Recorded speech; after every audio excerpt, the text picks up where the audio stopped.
नमस्कार दोस्तों। आज हम पढ़ेंगे आदिकाल के नामकरण की समस्याएं। जैसा कि हमें पता है, हिंदी साहित्य जो है वो 4 कालखंडों में विभाजित है। तो जो प्रथम जो कालखंड है आदिकाल, उसके नामकरण को लेके अलग अलग आचार्यों में मतभेद रहा है। मतभेद किस बात पे रहा है कि उसके अगर हम कोई नामकरण देते हैं किसी भी काल का, तो हम उसकी प्रवृत्तियाँ देखते हैं, सांस्कृतिक रूप से, राजनीतिक रूप से, सामाजिक रूप से। तो विभिन्न जो आचार्य हैं या विभिन्न जो विद्वान हैं, उन्होंने अपनी अपनी राय से जो अनेक नाम दिए हैं, उनको जो ऊपर मतभेद है या फिर जो आदिकाल को लेकर समस्याएं हैं, आज हम उस पर चर्चा करेंगे। तो मेरे साथ बने रहिए और वीडियो को लाइक और चैनल को सब्सक्राइब कर दीजिए आगे ऐसी अन्य और वीडियो देखने के लिए। चलिए अपनी वीडियो को प्रारंभ करते हैं और देखते हैं।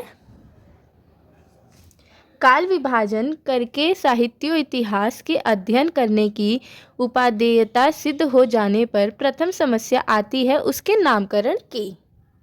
कालखंडों का नाम ऐच्छिक आधार पर नहीं रखा जा सकता, अतः यह प्रयास किया जाता है कि जहाँ तक संभव हो नामकरण साहित्यिक प्रवृत्ति के आधार पर हो।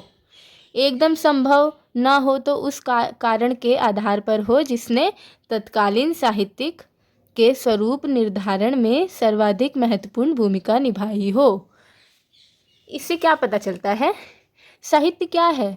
जो उस समय रचनाएं हो रही थी, जो देश में जो भाषा है, जो रचना है, रचना में क्या होता है कि हमें पता चलता है कि उस समय जो टाइम पीरियड है, उस समय क्या हो रहा है।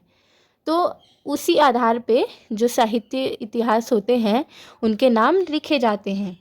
तो इसमें क्या बोला गया है कि या तो हम प्रवृत्ति के आधार पे रखते हैं, और अगर प्रवृत्ति के एकदम संभव ना हो तो हम वो परिस्थिति लेते हैं, वो तत्कालीन परिस्थिति लेते हैं जो साहित्यिक के इतिहास में बहुत ज़्यादा प्रभावशाली हो। जैसे कोई राजनीतिक समस्या आ गई हो बहुत भारी, और उसी को लेकर रचनाएं भी हो रही हैं, उसी को लेकर साहित्य भी बन रहा है, तो हम उस राजनीतिक व्यवस्था को उस राजनीतिक नज़रिए से देखकर हम उस काल का नामकरण कर सकते हैं। आगे देखते हैं। ऐसी स्थिति में नाम का आधार राजनीतिक भी हो सकता है जैसे विक्टोरियाई युग, सामाजिक भी हो सकता है जैसे पुनर्जागरण काल, व्यक्तिमूलक भी हो सकता है जैसे भारतेंदु युग, तथा निर्वेशिक भी हो सकता है जैसे आदिकाल। विभिन्न कालखंडों के जो नामकरण किए गए उनमें से कुछ विवादास्पद भी हैं, उनमें से एक आदिकाल है।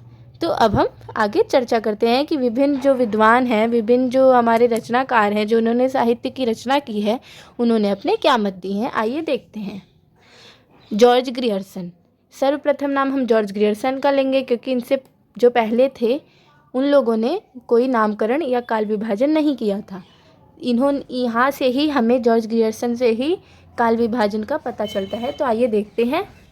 जॉर्ज ग्रियर्सन पहले ऐसे साहित्यकार हैं जिन्होंने काल विभाजन करके उनका नामकरण किया। ग्रियर्सन ने हिंदी साहित्य के प्रथम कालखंड को चारण काल का नाम दिया, जो कि अप्रासंगिक है क्योंकि उसमें उन्होंने इस काल का जो समय है वो 643 ईस्वी से स्वीकार किया है, किंतु 1000 ईस्वी तक ऐसी कोई रचना नहीं मिलती है। अर्थात जो जॉर्ज ग्रियर्सन हैं, उन्होंने जो हिंदी साहित्य का जो पहला काल जो माना जाता है उसका नाम चारण काल दिया। परंतु अगर और हम देखें तो उन्होंने जो समय दिया है 600 से, उस समय पे हमें हिंदी में कोई रचना मिलती ही नहीं है। हिंदी में उस समय कोई रचना नहीं थी। प्राकृतिक, अपभ्रंश, ऐसी भाषाएं चलती थी। जब हिंदी का आविष्कार हिंदी बन रही थी तब ऐसी बोलियां थी, तो इसलिए हम इसको अस्वीकार मानते हैं। आगे देखते हैं। मिश्र बंधुओं ने इस काल को प्रारंभिक काल नाम दिया। मिश्र बंधुओं ने ऐसा सामान्य व्यवहार में किया है और इनके पीछे किसी प्रवृत्ति आदि का आधार नहीं है।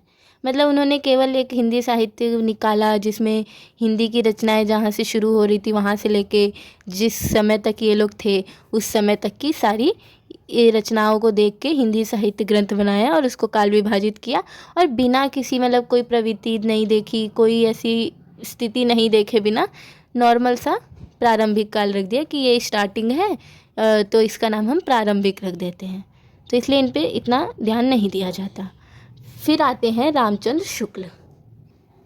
रामचंद्र शुक्ल जी जो हैं, इनके जो ग्रंथ हैं, जो साहित्यिक इतिहास का जो ग्रंथ है, उस पे बहुत चर्चा होती है और वो बहुत ही ग्रंथ सर्वमान्य हैं। जैसा कि हम सब जानते हैं कि उनका जो लिखा हुआ साहित्य इतिहास का, जो हिंदी साहित्य का इतिहास है, वो बहुत प्रचलित है, बहुत लोग मानते भी हैं।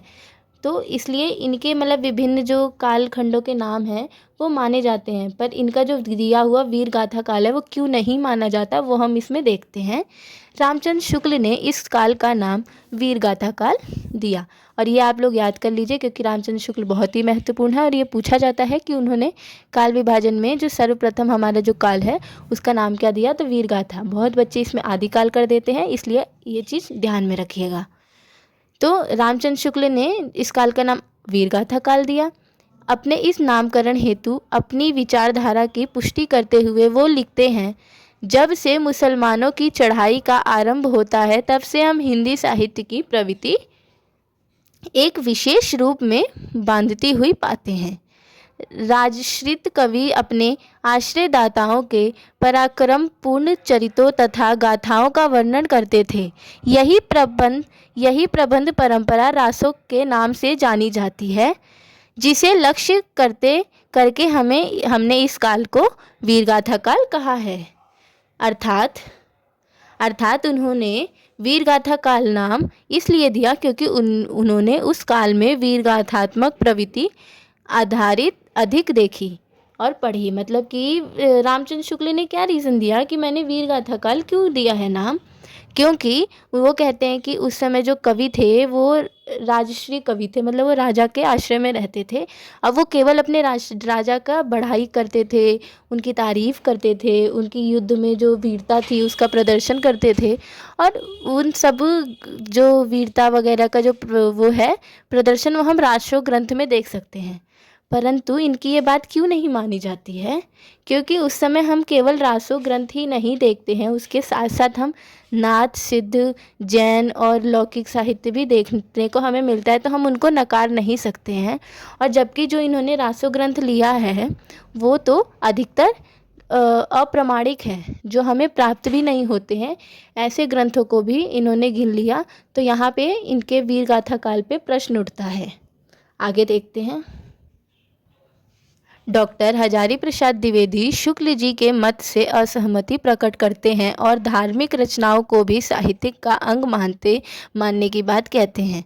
वे कहते हैं कि अगर धार्मिक रचनाओं को सांप्रदायिक मानकर छोड़ने की बात आएगी तो संपूर्ण भक्ति काल ही साहित्य को हिंदी साहित्य के इतिहास से हटाना पड़ेगा। जो मतलब कि हजारी प्रसाद द्विवेदी जो रामचंद्र शुक्ल ने वीरगाथा काल नाम दिया है उसका विरोध करते हुए अपना मत ये देते हैं कि जो रामचंद्र शुक्ल कहते हैं कि बस रासो ग्रंथ ही है उस समय, जो धार्मिक है हम उसको नहीं मान सकते।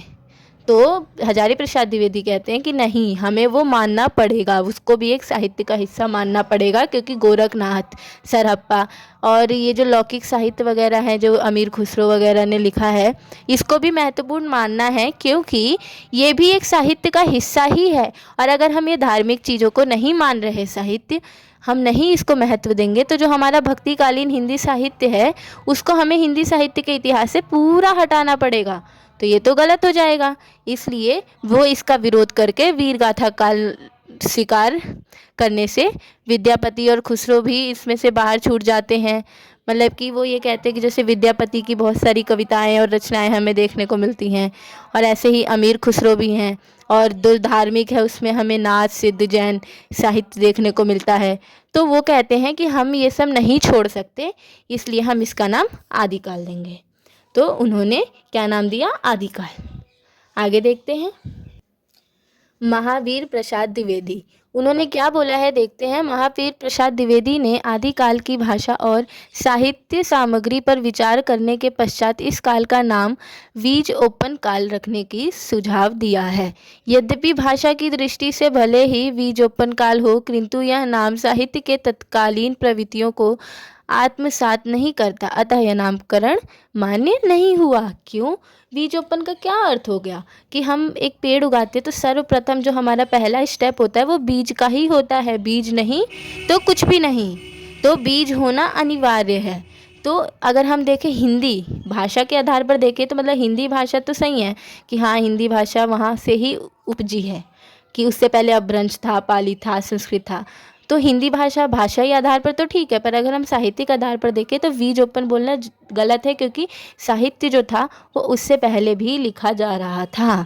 हम जब देखेंगे तो उससे पहले भी साहित्य लिखे जा रहे थे, तो हम वीज ओपन काल नहीं कह सकते हैं।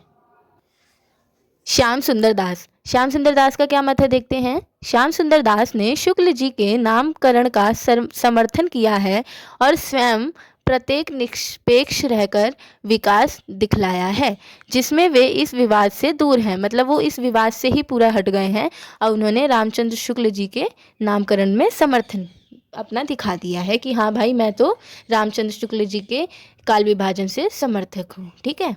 राम कुमार वर्मा, राम कुमार वर्मा ने इस काल को संधि काल व चारण काल नाम दिया है, परंतु ये दोनों नाम एक साथ किसी प्रवृत्ति के दर्शन नहीं कर पाते हैं। आगे देखते हैं।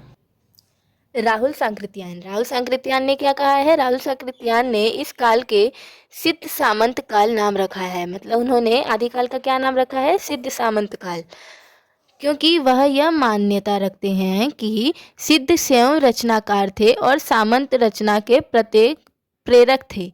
उनकी भी यह मान्यता अवधारणा उचित नहीं है, क्योंकि नाथ, खुसरो और विद्यापति आदि बाहर छूट जाएंगे।